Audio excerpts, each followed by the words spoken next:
Hello students, welcome back.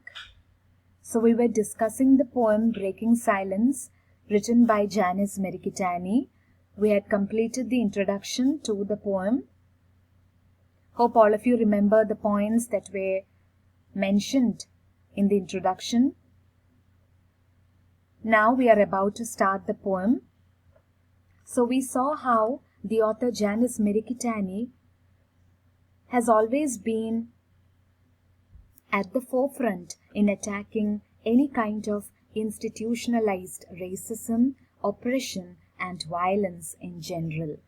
She has been particularly sensitive to the problems and conditions of the marginalized sections of society, particularly the Asian Americans, and is very vocal in her protest against the use of silence as a means of protection. So we find her trying to break the stereotype of the passive, obedient, silent, non-troublemaking Asian as seen through the Western eyes. She tries to criticize the idea that silence is indeed the most suitable option for people like the Asian Americans. This is actually a feeling that the Asian Americans, the Japanese Americans in particular, have been forced to internalize. So she tries to highlight the damaging effects of silence in a very emotional and realistic manner. Merikitani tries to show the complexities, the different complexities associated with such a notion of silence that the members of her community were forced to accept or internalize. And we find her expressing her inability to hide her feelings of frustration, angst, agony, and intense pain. And she expresses her situation, her condition, her feelings through poetry. So she's trying to critique such artificial notions which are socially constructed, particularly with regard to the Asian Americans and also specifically the Japanese Americans. And she tries to bring them out of a condition of perpetual subjugation. Merikitani tries to make a very important statement regarding how the Asian Americans have, in the past and the present, made use of silence as a means for protection.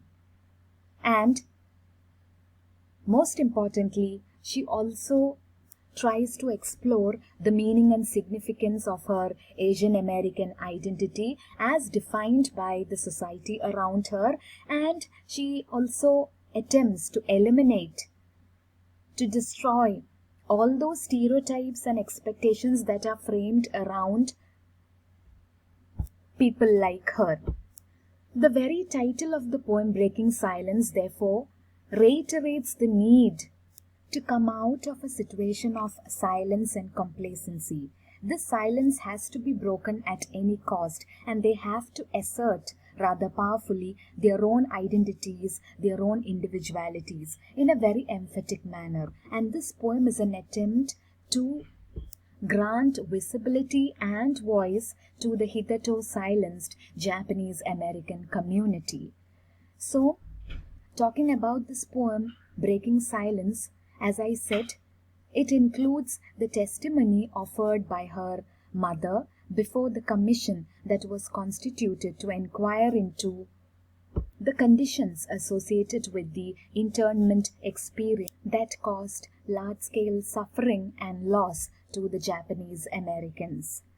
So in the poem, we find her including her mother's experience as she testifies to the Commission on Wartime Relocation and Internment of Japanese American Civilians in the year 1981. So in this manner, she tries to reclaim her own identity. She tries to go back to her self, to her ethnicity. She tries to reclaim that heritage that has been forcibly wiped off by authoritarian power structures. In that sense, Merikitani, the author, is also speaking on behalf of all those people who are victimized in different ways. in terms of their race, in terms of their ethnicity, class, religion, and many other factors that are used to discriminate and marginalize people, rendering them voiceless. So let me read from the text. After 40 years of silence about the experience of Japanese Americans in World War II concentration camps, my mother testified before the Commission on Wartime Relocation and Internment of Japanese American Civilians in 1981. I had mentioned how the US government had ordered the internment in 1942, shortly after the attack on Pearl Harbor, and Japanese Americans who came from the west coast of the US had to evacuate the place carrying just minimal possessions, as they were given permission only for that, and they were just forced out of their place of stay without any charge or trial or any kind of legal procedure. So this was an instance of how racism and exploitation could undermine the basic rights and privileges of people who are forced to accept their own subordination. So it was after a long period of 40 years that President Jimmy Carter had constituted this inquiry commission in the year 1980, and her mother's testimony was before this commission. So let me continue.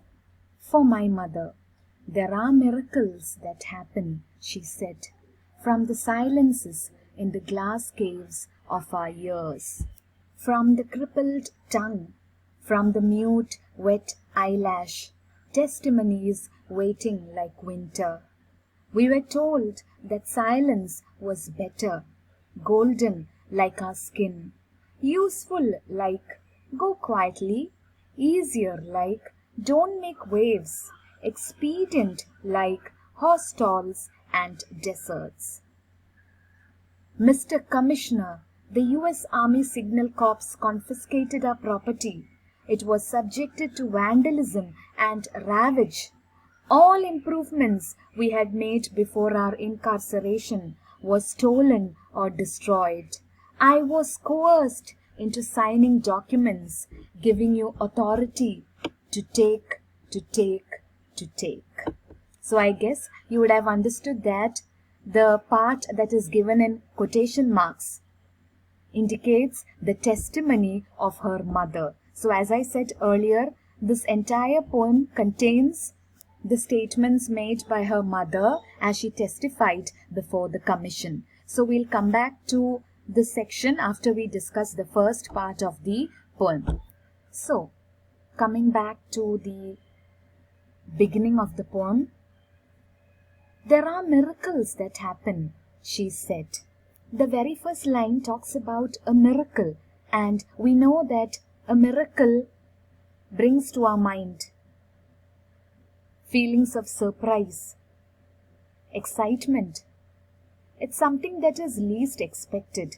So what is this miracle that she is talking about? Yes. The very title of the poem is indicative of that miracle. You might have understood what I mean. Yes, she is talking about the miracle of breaking silence. So she tries to communicate this idea in the next lines. From the silences in the glass caves of our ears, from the crippled tongue, from the mute wet eyelash, testimonies waiting like winter.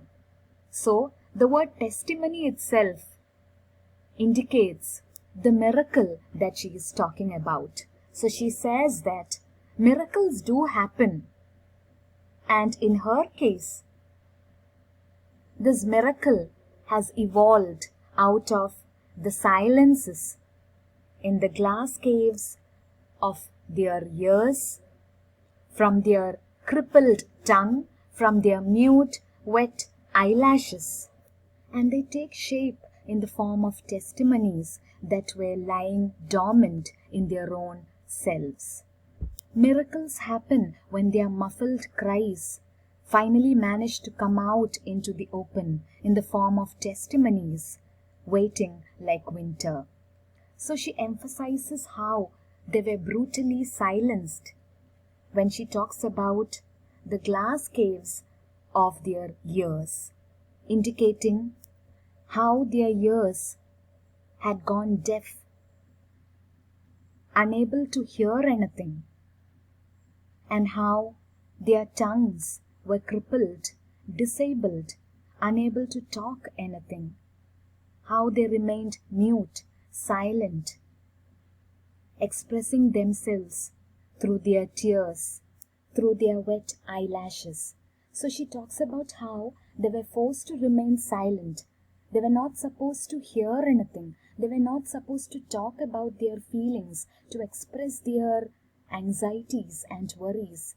They had to maintain a stoic silence as a means of coping with the tragedy that was forced upon them. And as the speaker narrates her tale, we are able to sense a strong element of sarcasm as she subtly hints at the injustice that was evident in such acts of torture. So let us continue.